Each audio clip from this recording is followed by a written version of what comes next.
Welcome to Tennis Spin, where we put our spin on your tennis. Today, Coach Gu makes his decision. New racket? Maybe. Decision? Maybe. Stay tuned.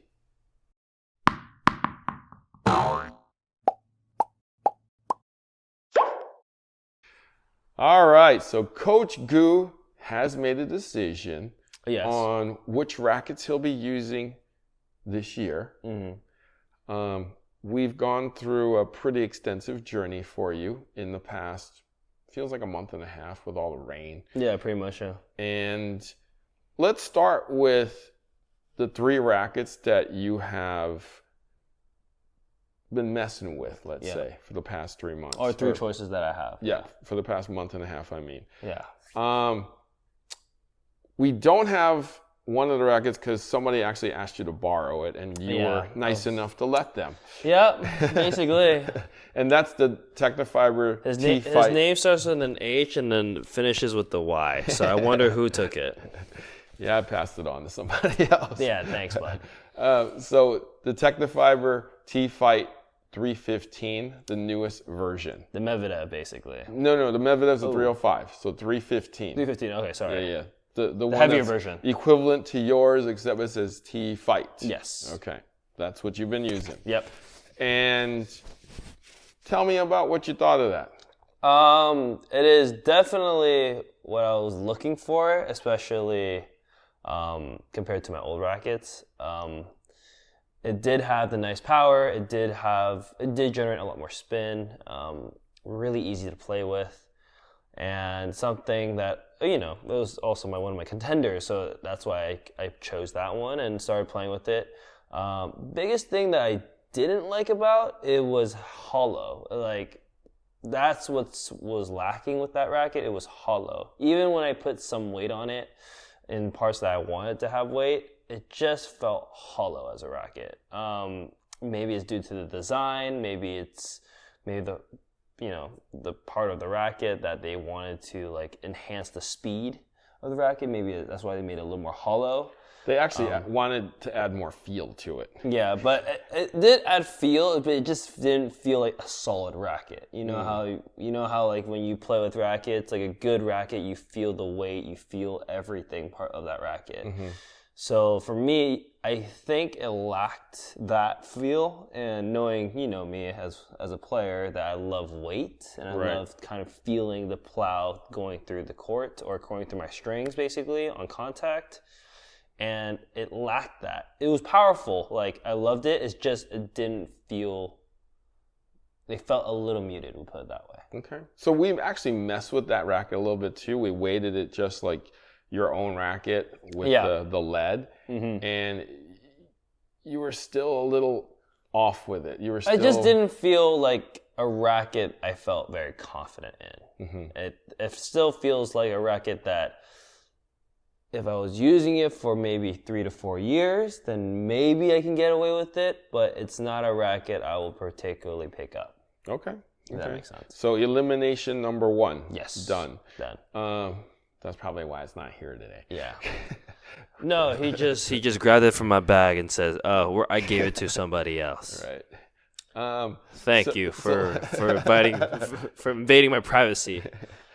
Hey, he goes into my purse all the time. That's a lie and a half. You know that for a fact. I was looking for food. I know. Hey, Jai.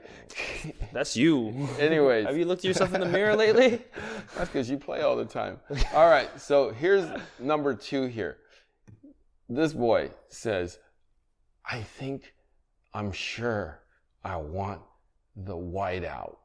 Long. The extended one. 16 by 19. Yeah. And so what did I do? I get him one to try immediately. And what happened? I think it was that we all have that honeymoon phase when you try new rackets, and that when that honeymoon phase leaves, then you get the real test of the racket, right? You get the real truth. When I was playing with this racket, the 16 by 19 version of the extended whiteout, I thought I added weight to it. It did make it a little better.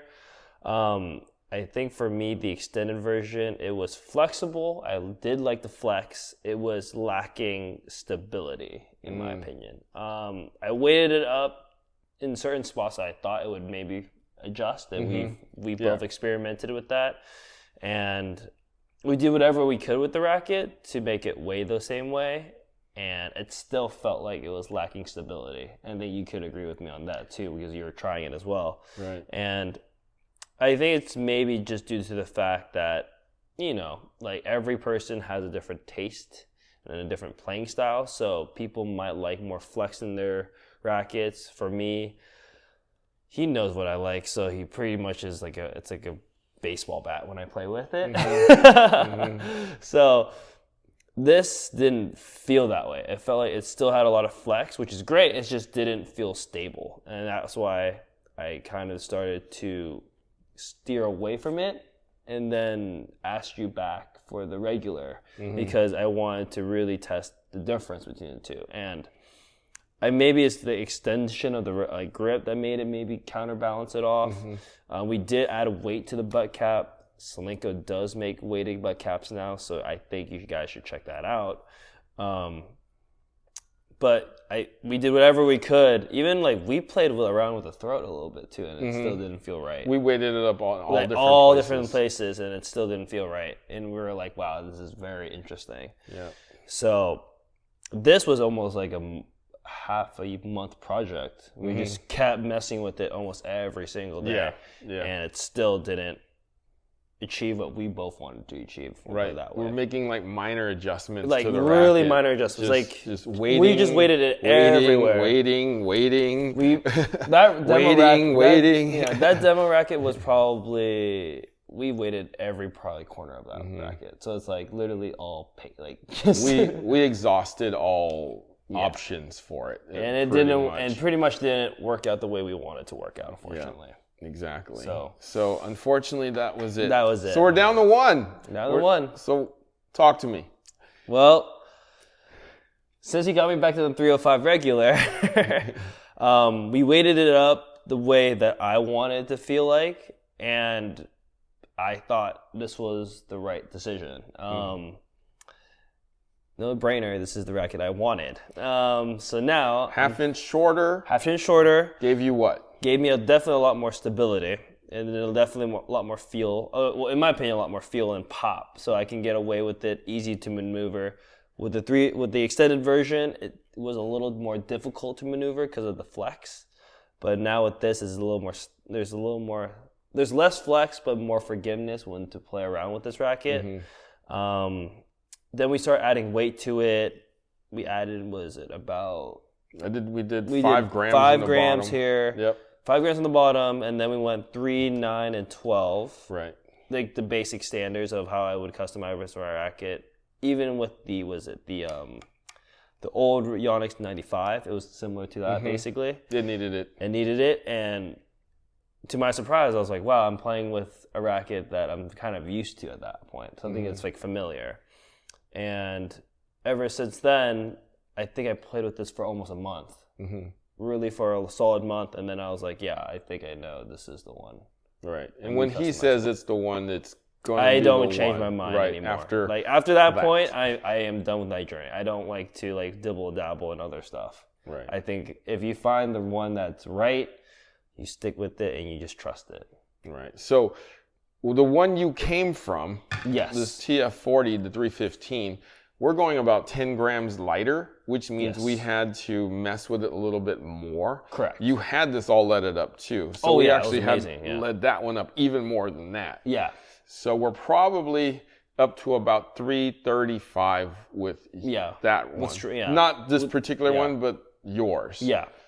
So I think that's unstrung, correct? Or strong? Unstrung. Unstrung, yeah. Yeah. Unstrung. We had to go unstrung. Yeah. So I feel that we are there now with you. Yes. Therefore, your decision is? Of course, the Whiteout 305. I went with Solinco, so as you can tell. Okay.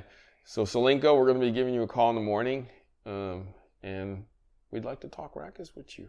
Pretty much. I think we both would love to talk rackets about you. So I mean, I knew Solenko would make. I mean, we tried all the rackets that Solenko made, and we started off with their line, and I think it shocked both of us and pretty much the tennis world that wow, they're making rackets again. And I mean, they did a really good job. I was shocked, honestly, that they actually would take a chance because they're known for their strength, but they took a chance on the rackets and it actually paid off.